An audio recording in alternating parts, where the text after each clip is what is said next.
আসসালামু আলাইকুম।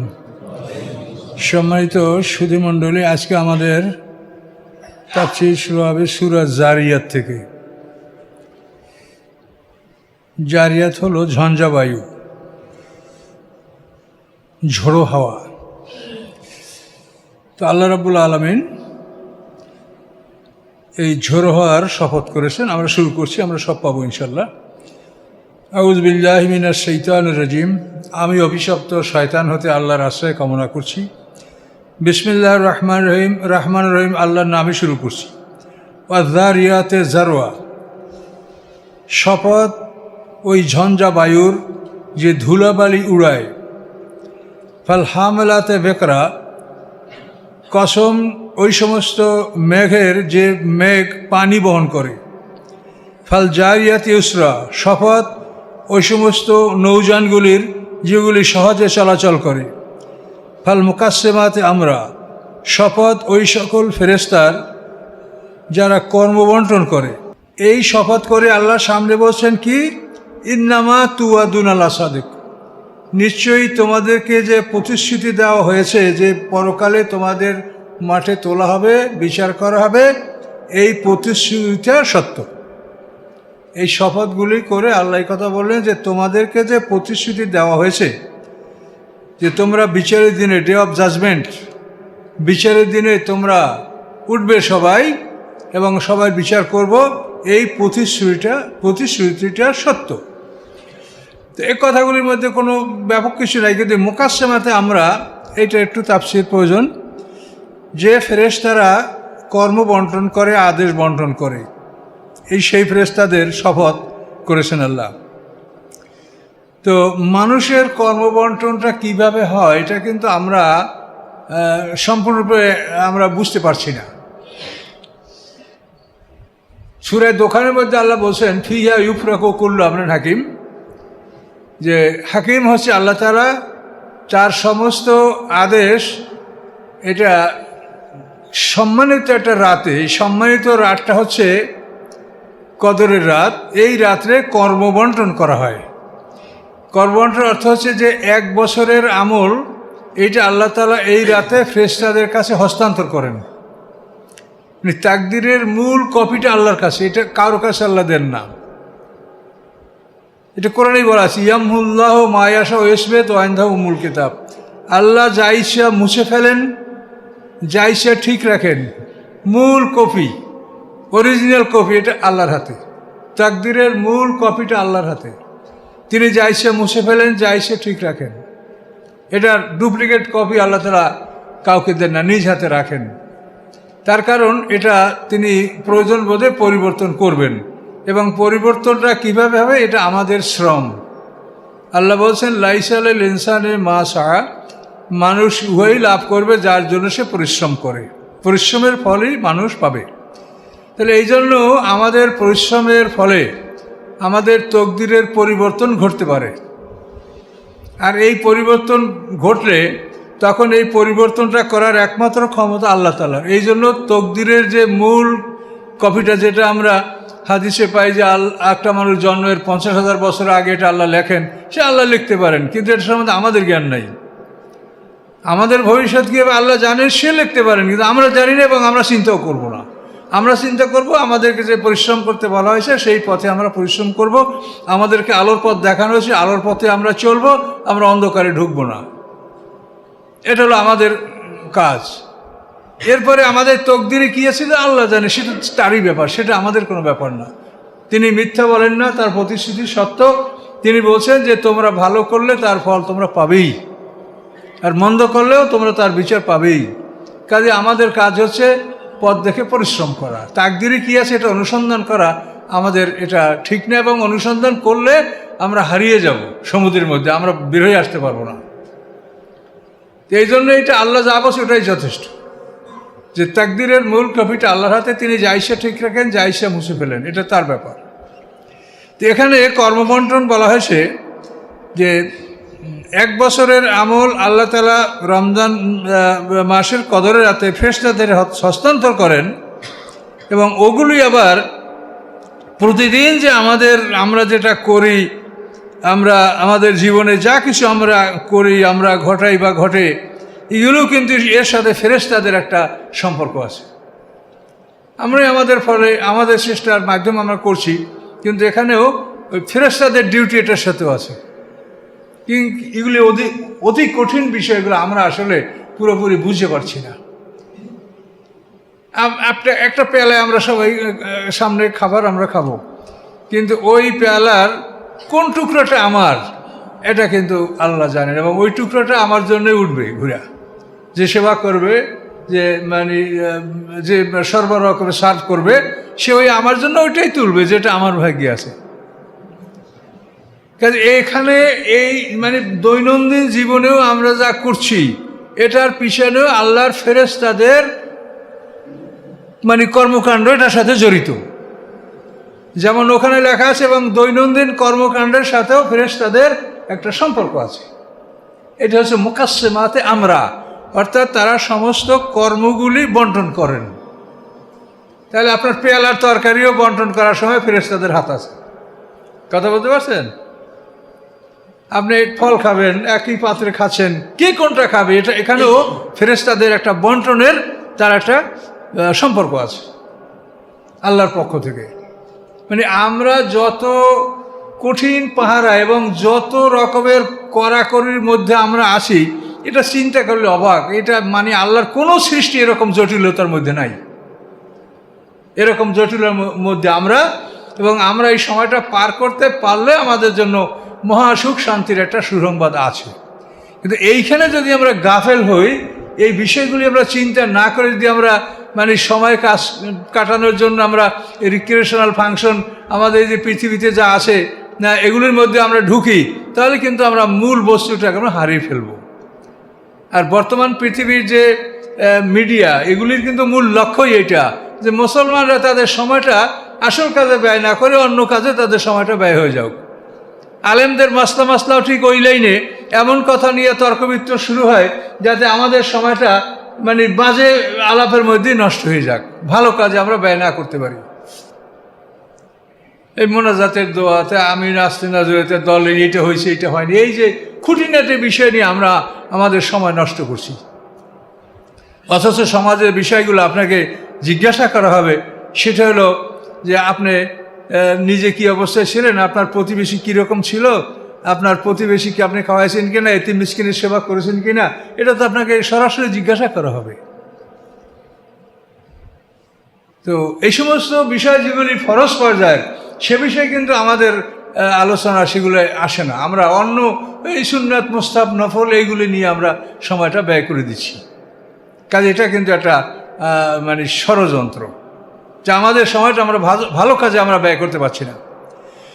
তো মুকাসসিমাতে আমরা অর্থাৎ আমাদের কর্মবন্টন, আমরা যে দৈনন্দিন জীবনেও যে কর্মগুলি করি এগুলির পিছনেও আল্লাহর হাত আছে এবং আল্লাহর ফেরেশতাদের এর সাথে সম্পৃক্ততা আছে, এবং ওভাবেই আমরা করতে বাধ্য হচ্ছি এগুলি। কিন্তু এই করতে বাধ্য হওয়ার অর্থ এটা নয় যে আমরা আমাদের বিবেককে হারাবো। আমরা আমাদের বিবেককে সবসময়ই প্রাধান্য দিব এবং বিবেককে কাজে লাগাবো। এই সব কথা বলে আল্লাহ কি বললেন, ইন্নামা তুয়াদুন আলা সাদেক, নিশ্চয়ই তোমাদেরকে যে প্রতিশ্রুতি দেওয়া হয় সেটা সত্য, মানে বিচার হবে। ওয়াইন্না দিন আল্লাহ ওয়াক, এবং নিশ্চয়ই দিন মানে প্রতিদান দিবস অবশ্যই অনুষ্ঠিত হবে। দিন শব্দের বহু অর্থ আছে, দিন মানে বিধান, তো দিন মানে আনুগত্য। এখানে হলো প্রতিশ্রুতি দিবস, নিশ্চয়ই প্রতিশ্রুতি দিবস লা ওয়াকে অবশ্যই অনুষ্ঠিত হবে। প্রতিশ্রুতি দিবস আমাদের সামনে আসবে। আল্লাহ বলছেন আসসামা এ জাতিল হুবুক,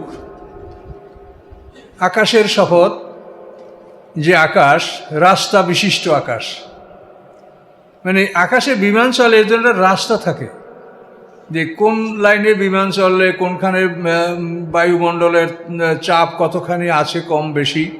এটা যদি কোনোখানে বায়ুমণ্ডলের অবস্থা খুব এমন হয় হালকা হয়, তাহলে বিমান এয়ার কাট করবে, বিমান হঠাৎ করে নিচে পড়ে যাবে, অনেকখানি 200-100 ফিট নিচে ডেবে যাবে, তখন হঠাৎ করে মানুষরা ওর মধ্যে অ্যাক্সিডেন্ট করে বিবাদ হতে পারে। কাজে এই জন্য একটা লাইন করা আছে, কোন লাইনে যে বিমানের যতখানি ভর করা বাতাস পড়ে সেই পরিমাণ বাতাস কোন লাইনে আছে, সেই লাইন দিয়েই বিমানকে চলার জন্য রাস্তা করে দেওয়া হয়। তো নদীতে জাহাজ চলার জন্য আপনাকে লাইন করে দেওয়া আছে যে কোন লাইনে আপনার জাহাজটা চলতে পারবে। কোথাও ডুবোচর আছে, কোথাও অমুক সমস্যা আছে, ওটা লাইন করা থাকে। রাস্তাঘাট পৃথিবীতেও যেরকম একটা রাস্তাঘাটের লাইন করা আছে, আমরা ওগুলো চলি। তো আকাশে ওরকম রাস্তা করা আছে। তা আকাশে যে রাস্তা করা আছে এটা মুহাম্মদ সাল্লাল্লাহু আলাইহি ওয়াসাল্লাম আজ থেকে ১,৫০০ বছর আগে বলেছেন। আর এখন আমরা আধুনিক যুগের মানুষরা বুঝি যে আকাশে রাস্তা আছে, বিমান চলার জন্য নির্ধারিত পথ আছে। এই পথের বাইরে গেলে বিমান এয়ারক্যাট করতে পারে। এয়ারক্যাট বলতে মানে বিমানটা তাহলে ৩৫ থেকে ৪০,০০০ ফিট উপর থেকে চলে কেন? তার কারণ এয়ারক্যাট হইলে বিমানটা ২-১০০ ফিট ২-৩০০ ফিট নিচে দুম করে নেমে গেলে তাতে পৃথিবীর কোনো বড় বড় টাওয়ার, বিল্ডিং, গাছপালা যাতে স্পর্শ না করে, পাহাড় স্পর্শ না করে। এই জন্য বিমানটা কিন্তু অতখানি উপরে উঠে তারপর সেটা মানে চলতে শুরু করে। এর আগে খালি উঠতেই থাকে উপরের দিকে। এখন এইটা মুহাম্মদ সাল্লাল্লাহু আলাইহি ওয়াসাল্লাম বলে গেছেন আজ থেকে ১,৫০০ বছর আগে, যে সময় মানুষ বিমান কি এর নামও কেউ জানতো না। কিন্তু মুহাম্মদ সাল্লাল্লাহু আলাইহি ওয়াসাল্লাম সেই সময় এই কথাটা বলে গেছেন, আসসামায়ে যাতিল হুবুক, রাস্তা বিশিষ্ট আকাশ। এই জন্যই মুহাম্মদ সাল্লাল্লাহু আলাইহি ওয়াসাল্লামকে বিশ্বের সর্বশ্রেষ্ঠ জ্ঞানী বলা হয়, বিশ্বের ১ নম্বর মানুষ বলা হয়। বোথ রিলিজিয়াস অ্যান্ড সেকুলার, ধর্মের দিক থেকেও এবং পার্থিব দিক থেকে মুসলমান মুহাম্মদ সাল্লাল্লাহু আলাইহি ওয়াসাল্লাম বিশ্বের ১ নম্বর মানুষ। অথচ তিনি কোনো প্রতিষ্ঠানের শিক্ষা গ্রহণ করেন নেই, তার শিক্ষক একমাত্র আল্লাহ রাব্বুল আলামিন। আসসামায়ে যাতিল হুবুক ইন্নাকুম লাফি কাউলে মুখতালিফ, নিশ্চয়ই তোমরা নানাবিধ কথার মধ্যে আছো, নানাবিধ কথা বলছো। কেউ বলছো মহাসম পাগল, কেউ বলছো জাদুকর, কেউ বলছো গণক, কেউ বলছো কবি। এভাবে তোমরা মুহাম্মদ সাল্লাল্লাহু আলাইহি ওয়াসাল্লামকে নানাবিধ কথার দ্বারা তোমরা আঘাত করছো। আল্লাহ বলেন ইউফাকু আনহু মান উফেক, দূরে রাখা হয় তাকে যে নিজে উহা থেকে দূরে থাকে। মারাত্মক কথা। এই কোরআন সম্পর্কে বলা হয়েছে দূরে রাখা হয় এই কোরআন থেকে মান উফেক, যে নিজে দূরে থাকে। তাহলে দেখেন তো, আপনি অগ্রসর না হলে আপনাকে হেদায়েত আল্লাহ দিবে না জোর করে। ইউফাকু আনহু মান উফেক, খুব ছোট্ট কথা। দূরে রাখা হয় এই কোরআন থেকে যে নিজে দূরে থাকে। তাহলে দূরে থাকলে আপনাকে কাছে আসতে হবে কোরআন থেকে। আপনারা এখন অনেকে দূরে থাকছেন, এই মসজিদে বসে মনে হয় যে এটা করবো, কিন্তু বাইরে গেলে আর মনে হয় না যে এটা করি। এটা শয়তান আপনার পিছে আমার পিছে লাগাই আছে, সব সময়ই লাগা আছে, কোনো সময় তার বিরাম নাই। এটার নাম হলো কারিন শয়তান, যে সব সময় লেগে থাকে। আর মোমেন যারা, তারা আল্লাহকে স্মরণ করে। এই জন্য মোমেনের যে শয়তান মোমেনকে ওয়াসওয়াসা দেয়, এই শয়তানের নাম হলো খান্নাস। সূরা নাসের মধ্যে না, আল্লাযী ওয়াসওয়াসাল খান্নাস। এই খান্নাস হলো যে ওয়াসওয়াসা দিয়ে পালাইয়া যায়, আপনাকে একটা কুমন্ত্রণা দিয়ে পালাইয়া যায়, এই শয়তান হলো খান্নাস। আর কারিন হলো যে শয়তান সবসময়ই লেগেছে, পালায় না। মানে পালাবে কখন? পালায় যদি আল্লাহর জিকির আপনি করেন তাহলে ওরা পালাবে, আর জিকির না করলে, আল্লাহকে স্মরণ না করলে ওরা বসেই থাকবে। তাহলে শয়তান হলো দুই প্রকার, একটা হলো খান্নাস যারা মোমেনকে ওয়াসওয়াসা দিয়ে পালায়, আর একটা হলো কারিন যে পালায় না। মানে আপনি তাকে বাধা না দিলে সে পালাবে কেন? সে আরাম করে বসবে। আল্লাহ বলেন দূরে রাখা হয় তাকে যে কোরআন থেকে দূরে থাকে। কুতিলাল খাররাসুন, আল্লাহ বলেন মার হোক, ধ্বংস হোক ওই সমস্তদের যারা বানিয়ে বলে। খাররাসুন মানে অনুমান ভিত্তিক কথা বানিয়ে বানিয়ে বা কথা বলে। এরকম সমাজে বহু লোক আছে, দেখবে যে ঘন্টার পর ঘন্টা কোনো মানে যুক্তি তর্ক ছাড়াই বা কোনো আসমানি কিতাব বা কোনো মানে অথেন্টিক কোনো সোর্স ছাড়াই, রেফারেন্স ছাড়াই যা বিবেকে আসে এটা নিয়ে তর্ক করতে থাকে। এটা হলো খাররাসুন, বানানো কথা, কাল্পনিক কথার উপরে তর্ক বিতর্কে লিপ্ত হওয়া এবং সময় নষ্ট করা। আল্লাহ বলছে এদের মার হোক, মানে ধ্বংস হোক এরা। অনুমান ভিত্তিক কোনো কথা বলা যাবে না। আল্লাযীনা ফি গামরাতিন সাহুন, আর এই লোকগুলি তাদের মূর্খতা, অজ্ঞতার উপরে তারা সাহুন মানে তারা গাফেল, তারা উদাসীন, তারা অজ্ঞ এবং উদাসীন। তারা চিন্তা ভাবনা করে না যে আমার জীবনের সময়টা কিভাবে পার হয়ে যাচ্ছে। পৃথিবীর সবচাইতে মূল্যবান সম্পদ হচ্ছে সময়। এই এলেন মার্কসের যত সম্পদ আছে এই যখন আজরাইল আসবে তো ইলন মাস্ক তাকে সব সম্পদ দিয়ে 1 মিনিট সময় নিতে পারবে? পারবে বলেন? তাহলে পৃথিবীর সবচাইতে মূল্যবান বস্তু কি? সময়। কিন্তু এই সময় কাটার জন্য আপনারা কি করছেন? পৃথিবীতে শয়তানি কারখানা খুলে সময়, রিক্রিয়েশনাল ফাংশন, সময় কাটবে কিভাবে? সময় কাটান। এই সময় যে কাটান, এই সময় যাতে থাকে এর জন্য আপনি সমস্ত পৃথিবীর ব্যয় করেও সম্পদ এক মিনিট সম্পদ আপনি কিনতে পারেন না, কোনো ক্ষমতা নাই। কাজে এই সময়ের মূল্যটা আপনারা দেন, সময়ের মূল্য দেন, এই সময়টা কাজে লাগান।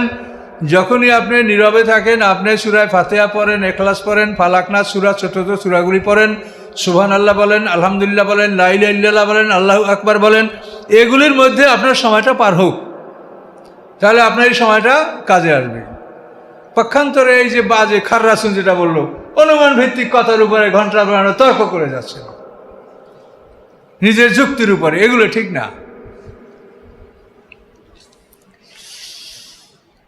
ইয়াস আলুনা ইয়ানা ইয়ামুদ্দিন, তারা আপনাকে প্রশ্ন করে ইয়ামুদ্দিন, এই যে প্রতিদান দিবস, এটা কবে, কখন? আইয়ানা ইয়ামুদ্দিন, এই প্রতিদান দিবস কখন আসবে? তো আল্লাহ তার জবাব দিচ্ছেন যে কখন আসবে, শোনো। ইয়ামহুম আলান নারি ইফতানুন, যেদিন তাদেরকে আগুনের উপরে পোড়ানো হবে সেই দিন। মানে আল্লাহ যেমন তার জবাব তেমন, সে কি করে পরোয়া করে? সে মহাবিশ্বের মহামালিক, আমরা তার গোলাম, সে কি পরোয়া করে? কিয়ামত কবে এটা জিজ্ঞাসা করছো? যে যেদিন তোমাদেরকে আগুনে জ্বালানো হবে সেই দিন যাও, কি করবেন আপনি? এবং বলা হবে জুকু ফিতনাতাকুম, এবার তোমাদের শাস্তি স্বাদ গ্রহণ করো। হাজাদি কুনতুমি তাস্তাজিলুম, এই হচ্ছে ওই বস্তু যে বস্তুকে তোমরা দ্রুত কামনা করতেছিলে। কিয়ামত কই আসে না কেন? এখন এই আগুনে ঢোকো, মজা খাও, এর মধ্যে পোড়াও, নিজেরা জল পড়ো, ধ্বংস হও। এ হলো ওই জিনিস যা তোমরা দুনিয়াতে ত্বরান্বিত করছিলে, দ্রুত কামনা করছিলে। আচ্ছা, এরপরে মুত্তাকিনদের কথা। মুত্তাকিন যে নিজেকে রক্ষা করে, সব সময় নিজেকে মানে ওয়ার্ড অফ ইভিল, মানে মন্দ থেকে নিজেকে দূরে রাখে, এ হলো মুত্তাকি। মন্দের মধ্যে যেন আপনি প্রবেশ না করেন। ইন্নাল মুত্তাকিনা ফি জান্নাতিন ওয়া উয়ুন, যারা নিজেকে মন্দ থেকে দূরে রাখছে পৃথিবীতে, তারা থাকবে বাগানের মধ্যে এবং ঝর্ণা এবং নহরের মধ্যে। তারা যে জায়গাটা থাকবে সেটা থাকবে, সেটা হবে বাগান, জান্নাত মানে বাগান, আর উয়ুন মানে ঝর্ণা, নহর, নদ নদী, এরকম জায়গায় তারা অবস্থান করবে। আখিজিনা মা আতাহুম রব্বুহুম, তারা গ্রহণ করবে ওই সব কিছু যা তাদের রব তাদেরকে দান করবেন। আল্লাহর পক্ষ থেকে 3 বার একজন জান্নাতবাসীর বাড়িতে ফেরেশতারা আল্লাহর পক্ষ থেকে উপঢৌকন নিয়ে আসবে। অনুমতি না নিয়ে বাড়িতে ঢুকবে না, আল্লাহর পক্ষ থেকে পুরস্কার নিয়ে আসবে। আর দিন তো বড়, 1000 বছরের সময় একটা দিন। আখিজিনা মা আতাহুম রব্বুহুম, তারা গ্রহণ করবে ওই সব কিছু যা তাদের রব তাদেরকে দান করবেন। ইন্নাহুম কানু ক্বাবলা যালিকা মুহসিনিন, নিশ্চয়ই এর পূর্বে অর্থাৎ পৃথিবীতে তারা ছিল মুহসিনিন, সৎকর্মশীল। তারা পৃথিবীতে ভালো কাজগুলোই করেছে সবসময়। এই লোকগুলি আজকে এই বাগানে, নহরে, জান্নাতে থাকবে এবং আল্লাহর পুরস্কার তারা গ্রহণ করবে। কানু কালিলা মিনাল লাইলি মা ইয়াহজাউন, এবং এই লোকগুলির বৈশিষ্ট্য যে রাতের অল্প সময় তারা ঘুমাতো। এই সাহাবায়ে কেরামদের কথা বলা হচ্ছে, রাসূলের সাহাবী যাদেরকে নিয়ে আল্লাহ রাসূল দিন কায়েম করেছেন এবং বিদায় হজে ঘোষণা পেয়েছেন যে দিন পূর্ণতা লাভ করেছে। এটা তো রাসূলের একার ক্রেডিট না, রাসূল এবং তার সাথীরা এদেরকে মিলে।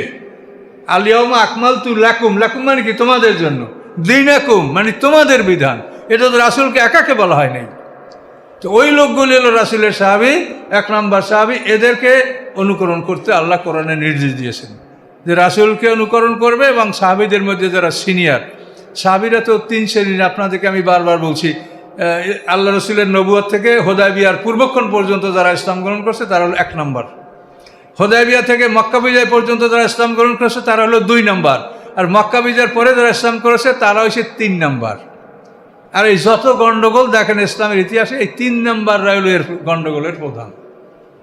এর সাথে কিছু সিনিয়ররাও আছে।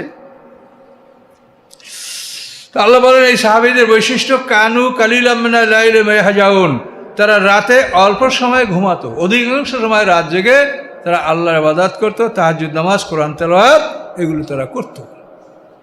আল্লাহ রাসূল অনেক সময় সাহাবা ইকরামদের অবস্থা তদারক করতেন। তা আবু বকর সিদ্দিকের ওখান থেকে যাওয়ার সময় দেখেন যে কোরআন পড়ছে খুব ক্ষীণ আওয়াজে। তো আল্লাহ রসুল বললেন, তুমি আর একটু উচ্চ স্বরে পড়ো। আবার উমর ফারুকের ওখান থেকে যাচ্ছিলেন, তখন দেখা যায় খুব জোরে পড়ে। তো আল্লাহ রসুল বলেন, তুমি আর একটু নিম্ন স্বরে পড়ো। তো উমর ফারুক বলেন যে আমি শয়তানকে তাড়াই এবং ঘুম দূর করি, এই জন্য জোরে পড়ছি। তো এভাবে আল্লাহ রসুল ও সাহাবা ইকরামদেরকে ঘুরে দেখতেন যে তাদের রাতটা কীভাবে কাটছে। তা আল্লাহ বলেন, অবেল আশারহুম ইয়াস্তাগফিরুন, এভাবে রাতের অংশ ঘুমাইয়া আশার মানে শেষ রাতে তারা আল্লাহর কাছে দোয়া করতেন।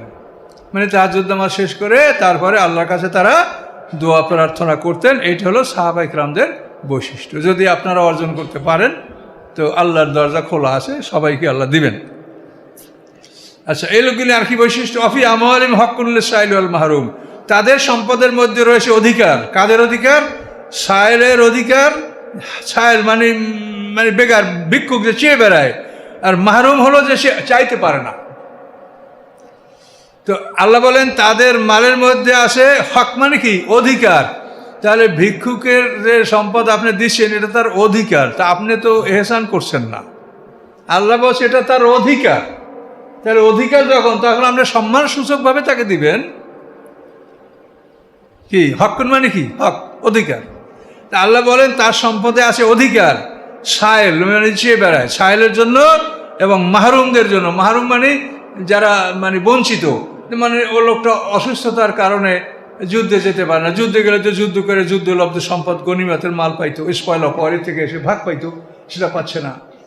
বা নিজে অর্থের অভাবে ব্যবসা বাণিজ্য করতে পারছে না, এই মাহরুম। বা নিজে পঙ্গু, যার জন্য সে এটা করতে পারছে না, এ হলো মাহরুম। আর মাহরুম হলো আপনাদের পশু সম্পদ, এরা সবাই মাহরুম। আপনার পশু আপনাকে বলতে পারছে না যে আমার এখন পানি পিপাসা লাগছে, আমার এখন ক্ষুধা লাগছে, এগুলো কেউ বলতে পারে? তো এই জন্য এই পশুরা হচ্ছে মাহরুম। কাজেই যারা বলতে পারে না তারা সবাই মাহরুম। তো আল্লাহ বলেন তাদের সম্পদে অধিকার আছে সায়েলের এবং মাহরুমের। এভাবে যারা কবরে আসে তারাও মাহরুম। যারা কবরে আসে তারা আপনার আমার কাছে কিছু চাইতে পারছে না, তারাও মাহরুম। কাজেই তাদেরকে আপনি দেন। তাদের জন্য 5 ওয়াক্ত নামাজের পরে কবর জিয়ারত করে দোয়া করেন, তারাও মাহরুম। এই মাহরুমের মধ্যে কত শ্রেণী আসলে দেখছেন? এই মাহরুমের হক এটা আদায় করতে হবে। এবং বিশেষ করে এই কবরে যারা আছে, আমাদের মানে আলামে বারজাক, পর্দার আড়ালের জগতে আসে, এটা কবর বলেন বা যাই বলেন, পর্দার আড়ালের জগৎ বললে ভালো হয়, বারজাক। এই বারজাকের মধ্যে যারা আছে তারা মাহরুম। তাদের জন্য আপনি এখান থেকে পাঠান, কবর জিয়ারত করেন, তাদের জন্য দান খয়রাত করেন, তাদের জন্য দোয়া করেন, যা কিছু করেন এটা আল্লাহ ইচ্ছা করলে তাদের আমলনামায় জমা করে দিতে পারবেন। যেহেতু মানুষ যখন মরে তখন আমলনামাটা গলায় থাকে, এইটা নিয়েই হাসরের ময়দানে মানুষ উঠবে। বুঝতে পারছেন? এই মানুষ মৃত্যুর সময় আমলনামাটা তার থেকে রেখে দেওয়া হয় না, ওটা গলায় থাকে, এবং ওইটা নিয়ে হাসরের ময়দানে উঠবে। এবং বিচারের মাঠে যখন আল্লাহ আসবেন তখন ওইটা খুলে ফেরেশতারা হাতে নিয়ে খালি আসামিকে সামনে নিয়ে যাবে, আর বলবে এই আপনার আসামি, এই তার ফাইল, বাস দেখেন আল্লাহ। এভাবে বিচারের সম্মুখীন আমরা হব সবাই।